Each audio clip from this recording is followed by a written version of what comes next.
Bonjour, c'est Jules Lavie pour Code Source, le podcast d'actualité du Parisien. Les obsèques de Michel Blanc seront célébrées le jeudi 10 octobre à Paris. L'acteur et réalisateur est mort le vendredi 4 octobre à 72 ans. Il a succombé à un malaise cardiaque suite à un choc allergique. Avec la troupe du Splendide, Junio, Balasco, L'Ermite, Clavier ou encore Marianne Chazelle, il s'est fait connaître du grand public grâce au film Les Bronzés en 1978. Son personnage de Jean-Claude Duss, chauve, moustachu, loser, dragueur, exaspérant et attachant, lui a longtemps collé à la peau. Mais il a réussi à s'en extraire avec des rôles plus sombres et en réalisant ses propres films. Code Source retrace le parcours de Michel Blanc avec deux journalistes du service culture du Parisien, Catherine Ball et Yves Jéglé.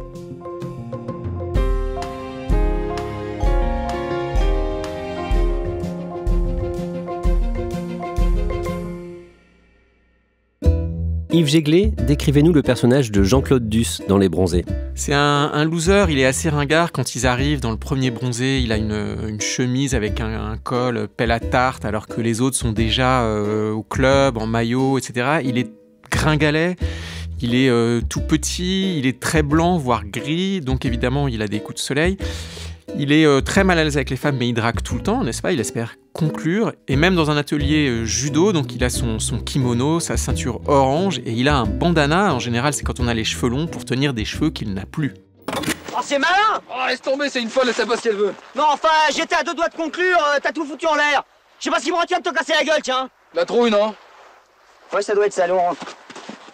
Dans cet épisode de Code Source, on va retracer la vie et la carrière de Michel Blanc, au-delà de ce personnage marquant de Jean-Claude Duss. Michel Blanc est né le 16 avril 1952 à Courbevoie, près de Paris. Qu'est-ce qu'on sait de son enfance ? Michel Blanc, il grandit dans un milieu modeste. Il dit que quand il est né, ses parents n'avaient pas de réfrigérateur et pas de télévision, qui se lavait dans la cuisine parce qu'il n'y avait pas de salle de bain. Il grandit à Puteaux, son père est déménageur, puis il deviendra déclarant en douane. Sa mère, elle commence comme dactylo et ensuite elle devient comptable.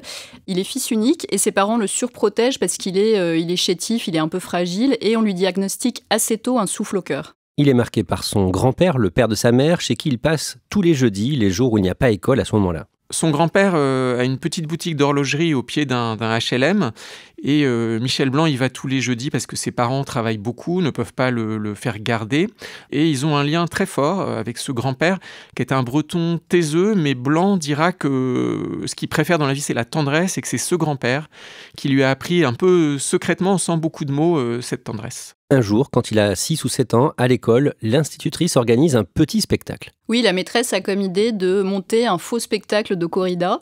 Et Michel Blanc, il racontera cette histoire dans plusieurs interviews au long de sa carrière. Il dit qu'il n'a pas été choisi, c'est-à-dire qu'il n'a pas fait le torero et il n'a pas fait le taureau non plus. Et donc, il est resté dans les gradins à crier olé et à applaudir. Il raconte qu'il s'est senti tellement humilié que quand il est rentré chez lui, sitôt franchi le seuil de sa porte, il a dit à sa mère « Quand je serai grand, je serai acteur pour devenir toréador ». Et sa mère lui a répondu « Ah oui, mais mon chéri, le problème, c'est que pour faire ce métier, il faut avoir des relations ». Quelques années plus tard, en 6e, il a une nouvelle occasion de jouer la comédie devant ses camarades. Oui, c'est la prof de français qui veut leur faire jouer les précieuses ridicules de Molière. Et Michel Blanc, à ce moment-là, il est extrêmement timide, très renfermé. Et il dit que tout d'un coup, il a senti son doigt se lever presque malgré lui pour monter sur l'estrade et jouer la pièce.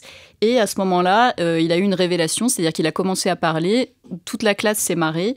Et il s'est dit, mais en fait, je suis pas à l'aise dans la vie, mais à cet endroit, sur scène, je me sens bien, c'est là qu'est ma place. Yves Jéglé, quand il est au lycée, le lycée Pasteur de Neuilly-sur-Seine, Michel Blanc se fait des amis qui, comme lui, sont attirés par la comédie. Oui, alors il faut dire déjà qu'il n'aurait pas dû rentrer dans ce lycée puisqu'il n'habitait pas à Neuilly, mais c'était un très bon élève et sa mère s'est battue pour que son dossier passe. Donc il va rencontrer d'abord Gérard Jugnot, alors qui lui aussi d'ailleurs vient d'un milieu assez modeste qui a pu entrer dans ce lycée. Donc ils vont tous les deux être fous de théâtre. Alors ça se fait en 2 temps. D'abord tous les deux vont dans le club théâtre du lycée, montent des pièces. Et ensuite, il rencontre, alors c'est Junio qui fait le lien avec Clavier et l'Ermite, qui eux viennent de familles très bourgeoises, qui ont grandi à Neuilly, et qui font aussi du théâtre, mais à la MJC de Neuilly. Et Clavier et l'Ermite sont déjà dans un théâtre un peu plus avant-gardiste, entre guillemets, pour des ados, mais ça va devenir la bande des 4. Et alors pourquoi 4 garçons ? C'est qu'à l'époque, le lycée n'est pas mixte. Donc ils vont rencontrer Marianne Chazelle après. Quand il est jeune adulte, Michel Blanc arrête ses études après avoir décroché un DUG de lettres, donc un diplôme de niveau Bac+2, et il essaie à ce moment-là de devenir pianiste. Oui, alors Michel Blanc, il fait jamais les choses comme les autres. Déjà, jeune adolescent, il disait que lui, il écoutait pas les Stones ou les Yéyés, il écoutait de la musique classique parce que sa tante avait pu acheter un électrophone et donc il écoutait du Mozart, du Brahms et il s'est mis au piano. Pendant un temps assez long, il a joué 6 à 7 heures par jour après ses études parce qu'il voulait vraiment se lancer dans une carrière de pianiste. Il a réalisé au bout d'un moment qu'il avait commencé trop tard, à l'âge de 13 ans, que c'était pas possible. En plus, il avait des doigts qui n'étaient pas des doigts de pianiste, mais ça restera une passion. Il passe le concours d'art dramatique de l'école de la Rue Blanche à Paris et il n'est pas retenu. C'est après cet échec qu'il monte une petite troupe de théâtre avec les amis qu'il s'est fait à Pasteur. Oui, alors il a dit souvent que c'était finalement une bénédiction cet échec. Alors Blanc, il a toujours eu envie de réussir, on va dire, dans le parcours classique du comédien. Donc il a tenté ce concours, il l'a pas eu. Alors il est revenu vers Tsila Shelton, qui était la prof de théâtre très avant-gardiste des autres comédien du futur Splendide, et c'est pas n'importe qui, cette femme, puisque c'est elle qui joue Tati Daniel, plus tard. Et du coup, Blanc va revenir vers l'ermite Clavier, qui travaille déjà avec elle, et puis d'autres vont s'agréger. Clavier était à Sciences Po, l'ermite faisait une licence de maths, et puis ils ont compris tous qu'ils voulaient devenir comédiens, mais ils voulaient pas attendre qu'on les appelle, donc ils ont décidé de créer leur propre troupe pour vraiment jouer leurs pièces. Ensemble, Michel Blanc et ses amis créent en 1974 à Paris leur petit théâtre, le Splendide. Eh ben, je vais vous présenter mes camarades musiciens, n'est-ce pas? Alors, il y a Christian Clavier. Qui est là. Bonjour. Il y a des toilettes. Hein. Michel Blanc. Oui, comédien, dit un tel. Du Splendide, carrément du Splendide, nous avons Marianne Chazelle. Je me suis coupé le doigt. Et, n'est-ce pas, le grand, comment tu t'appelles toi, hein? Thierry Lhermitte, hein? Le Splendide, c'est un café-théâtre qui est né dans cette mouvance qui a été créée par Coluche, qui avait créé le Café de la Gare avec Romain Bouteiller. Donc, c'est-à-dire, c'était ne plus faire du théâtre comme du théâtre de boulevard ou les chansonniers d'avant. Donc, le Splendide, créé avec ses copains de lycée et les copines aussi, c'est au début un tout petit lieu dans une ancienne pizzeria à Montparnasse. Puis ils arrivent rue des Lombards, mais rue des Lombards, ils récupèrent un endroit qui est une ruine où pendant des mois et des mois, Marianne Chazelle va faire du marteau-piqueur, Balasco de la peinture, ils refont tout eux-mêmes. Michel Blanc d'ailleurs fera lui la comptabilité, parce que sa mère était comptable. Donc c'est une aventure totalement utopique, mais qui va les faire exploser. Entre 1974 et 1977, Michel Blanc commence à jouer au cinéma, des petits rôles dans des films d'auteur. C'est vraiment des tout petits rôles, comme dans Le Locataire de Polanski, qui est un de ses films les plus cinéphiliques, on va dire. Il joue aussi dans le film de Tavernier, Que la fête commence, mais franchement, c'est presque un jeu de le reconnaître. Il joue même dans des films cultes, même si on le voit très peu, comme Je t'aime moi non plus de Gainsbourg. Mais ce qui est très important, c'est que ces rôles-là, en fait, l'argent gagné est immédiatement réinvesti dans la construction du Splendide. En 1978, la troupe du Théâtre du Splendide adapte au cinéma sa pièce Amour, coquillage et crustacés. Ce film, Les Bronzés, sort le mercredi 22 novembre 1978. Ça se passe donc dans un club med où plusieurs des membres du Splendide avaient travaillé, avaient finalement aussi fait leur numéro. Alors c'est une toute petite production, vu que avant c'est une pièce montée avec 3 fois rien, mais qui a été un gros succès. C'est le film qui va vraiment les révéler au grand public, puisque très peu de gens quand même en France allaient au café-théâtre. Et puis donc chacun va avoir en fait un peu sa trogne. Il y a Clavier qui joue ce BCBG très marrant, Marianne Chazelle qui est Gigi, et puis Blanc surtout donc crée ce personnage de Jean-Claude Duss qui est un rigolo, un peu triste, qui n'arrive pas à séduire, qui est mal à l'aise avec les femmes mais aussi avec les hommes. Il est toujours celui dont on se moque, qui est victime de vacheries, de blagues, et il va peaufiner plus tard ce personnage. Je vous ai amené le soleil dans les bagages. Ah oui, ça. Heureusement que vous n'avez pas compté sur moi, hein, parce que sinon il fera un sale temps. Non, c'est parce qu'elle a dit je vous ai amené le soleil dans les bagages. Alors je dis heureusement que vous n'avez pas compté sur moi, parce que sinon il fera un sale temps. Comme j'ai paumé mes bagages. Ah oui, très drôle.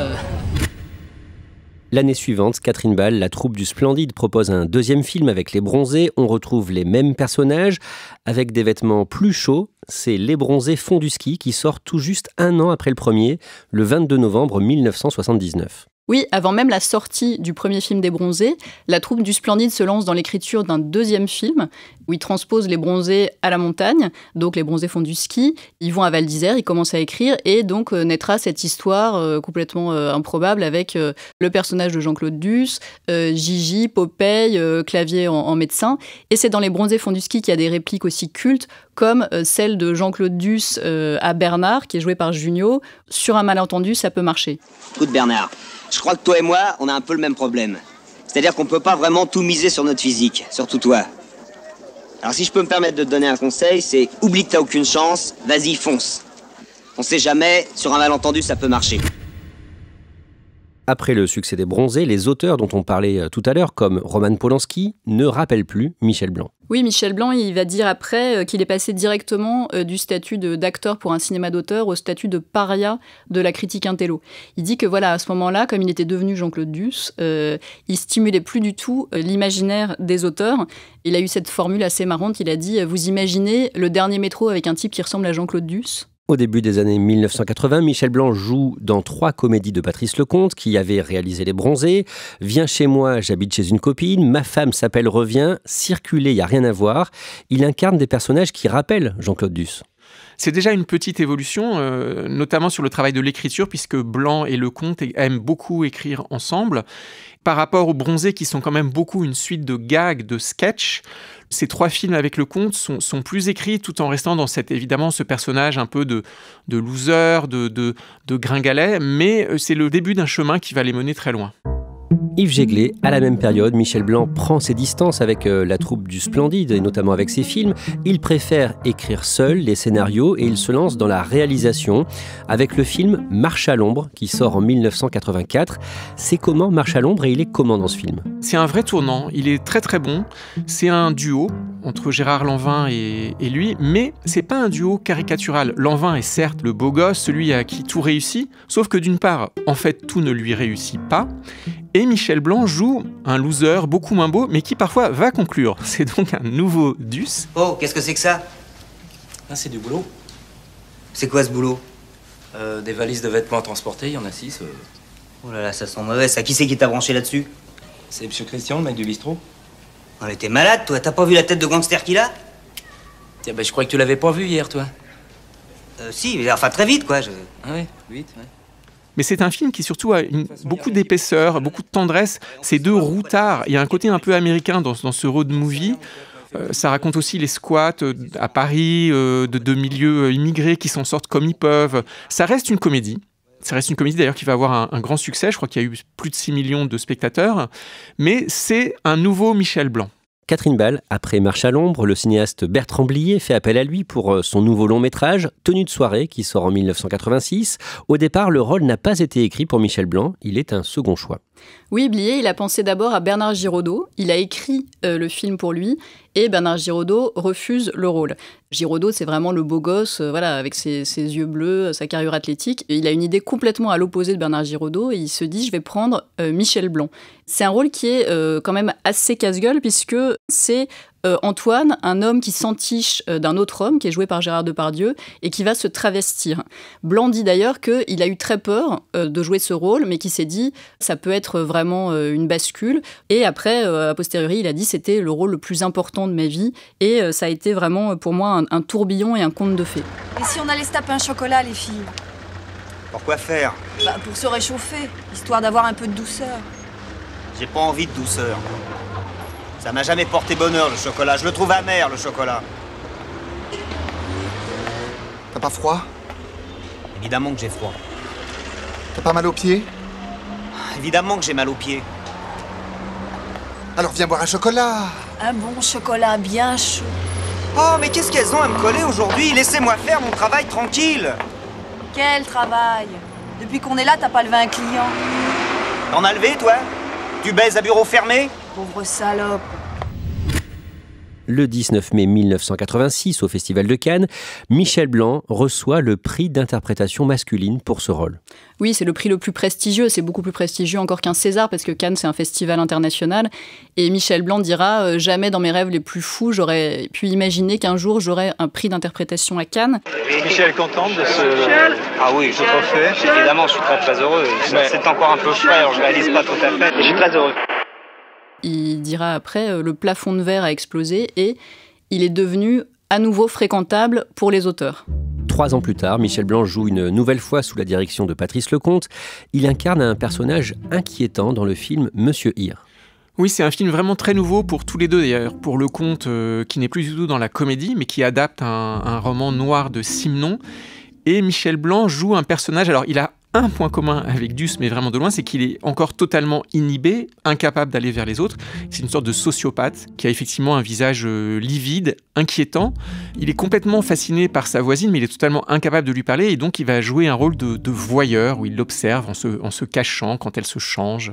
C'est un film noir très très dur, où en fait le sentiment amoureux qu'il éprouve pour cette voisine va être complètement balayé par une sorte de complot. Vous avez raison, les gens ne m'aiment pas. Mais il est vrai que je n'aime pas les gens non plus. Je ne suis pas liant, ni amical, et ça ne plaît guère. Les conversations s'arrêtent sur mon passage et reprennent dans mon dos. Ça ne me dérange pas. Vous êtes un drôle de type. Moi, je ne trouve pas. Mais vous voyez, vous pensez la même chose que les autres. Yves Jéglé, Michel Blanc va jouer dans 70 films. Quels rôles vous ont le plus marqué dans la suite de sa carrière ? Certains pensent que le plus beau rôle de sa vie, c'est Les Témoins d'André Téchiné, donc un film d'auteur, mais grand public. C'est un film sur le début des années SIDA, et Blanc joue le rôle d'un médecin homosexuel qui est donc à la fois percuté personnellement par ce qui se passe de terrible, et qui est un des premiers à comprendre aussi, et qui se bat. Et il y a aussi L'Exercice de l'État, quelques années plus tard, qui lui vaudra enfin un César pour le meilleur second rôle. Je vais essayer d'être bref parce que... Pareil qu'aux États-Unis, ils arrivent à faire ça en 45 secondes. Je voudrais d'abord remercier les gens qui ont voté pour moi parce que non seulement ils m'ont fait un très beau cadeau, mais ce rôle était quelque chose d'extrêmement important. Le fait simplement d'être nommé était déjà pour moi quelque chose d'important parce que c'est un rôle très différent de ce que j'ai pu aborder. C'est un type de rôle dont je rêvais, mais j'étais pas sûr que vous m'acceptiez dans ces rôles-là. J'étais pas sûr que le public m'accepte dans ces rôles-là. Et donc, je vous remercie de me donner l'autorisation de continuer dans cette direction et de continuer à essayer d'être exigeant. Je remercierai les autres, les gens que je peux voir en tête à tête, Monsieur Scheller par exemple, tout à l'heure. Et donc, je crois que j'ai fait les 45 secondes. Yes, we can! Bravo! L'Exercice de l'État est un grand film de Pierre Scholler avec Olivier Gourmet qui joue un ministre des Transports. Il y a une catastrophe qui se passe, un car avec des enfants.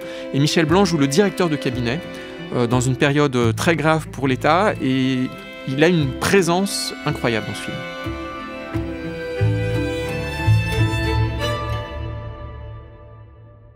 En tant que réalisateur, il signe 3 autres films, notamment Grosse Fatigue en 1994. Alors Grosse Fatigue, c'est un film d'auteur populaire mais ambitieux.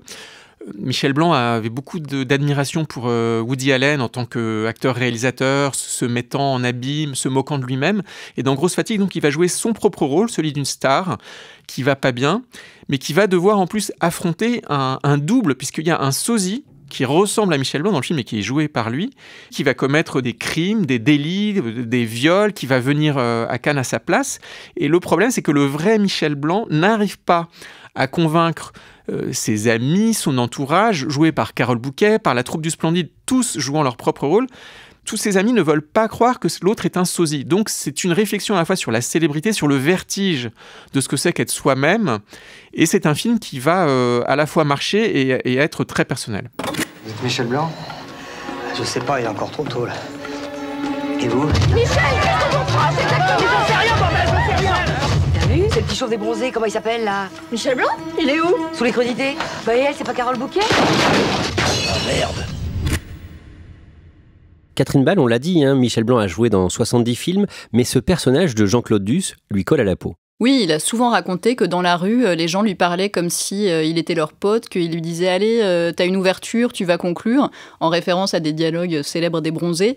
Et c'est vrai qu'il s'est senti à un moment un peu piégé dans ce personnage. Il a refusé notamment beaucoup de rôles qui, pour lui, ressemblaient trop à celui de Jean-Claude Duss. Le cinéaste Jean-Marie Poiret nous a raconté il y a quelques jours qu'avec Josiane Balasco, il avait écrit un rôle pour Michel Blanc dans le film « Les hommes préfèrent les grosses » et que Michel Blanc avait d'abord accepté et que finalement il a refusé. Et Poiret nous a dit « Je suis sûr que c'est parce que pour lui, ça ressemblait trop au rôle de Duss ». Le vendredi 4 octobre au matin, la mort de Michel Blanc est annoncée. Il est mort la veille à 72 ans à l'hôpital Saint-Antoine dans le 12e arrondissement de Paris. Dans l'après-midi, il avait fait un choc allergique à un médicament et c'est ce choc allergique qui a entraîné un malaise cardiaque. Yves Jéglé, les réactions sont nombreuses. L'homme était très apprécié des Français. Il était très aimé, mais aussi c'est un très grand choc. L'avant-veille, il était dans son restaurant favori, il allait bien. Voilà, donc c'est une catastrophe, quoi. Il fait une réaction à un médicament. Et Junio est, je crois, peut-être le premier à réagir sur les réseaux sociaux en disant « Mais qu'est-ce que tu nous as fait ? Pourquoi t'es parti comme ça ?» Ses amis du Splendide sont tellement mal qu'ils vont publier un communiqué commun en disant « Laissez-nous respirer, laissez-nous souffrir ». Donc oui, il y a beaucoup d'hommages parce que finalement Michel Blanc, effectivement, il est allé d'un cinéma très populaire à un cinéma d'auteur. Il touche énormément de gens, énormément de générations. Blanc, c'est vraiment un pan du cinéma français, du rire et de la tendresse, comme il le souhaitait.